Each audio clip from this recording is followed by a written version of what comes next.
తెలుగు చిత్ర పరిశ్రమ మరో విలక్షణ నటుణ్ణి కోల్పోయింది. హాస్యానికి కొండంత అండగా ఉన్న కొండవలస లక్ష్మణరావు కన్నుమూశారు. 300కు పైగా చిత్రాల్లో నటించి ప్రేక్షకులను కడుపుబ్బా నవ్వించిన కొండవలస తన నవ్వును మనకు మిగిల్చి తెలుగు చిత్ర పరిశ్రమను కన్నీరు పెట్టిస్తూ తుది శ్వాస విడిచారు. 300కు పైగా చిత్రాల్లో నవ్వులు పూయించిన ఆయన ఇక నవ్వించలేనంటూ సెలవు తీసుకున్నారు.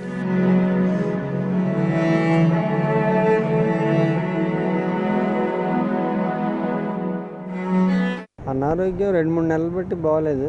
కాకపోతే ఏంటంటే ఇప్పుడు సడన్ ఇది ఇలాగ మేము ఎక్స్పెక్ట్ చేయలేదండి.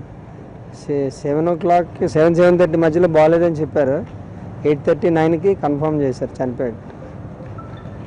ఒరిజినల్గా అయితే ఆయనకి సమ్ ఇయర్ ఇన్ఫెక్షన్ ఏదో వచ్చింది. ఇంకా అక్కడి నుంచి కొంచెం బెడ్ రెడ్ అయ్యారు. అదే జనరల్గా 3-4 మంత్స్ పెట్టి కొంచెం బాగలేదు. అదే కాంప్లికేషన్స్ ఏంటంటే అంత మరీ కాంప్లికేషన్స్ ఏం లేవు.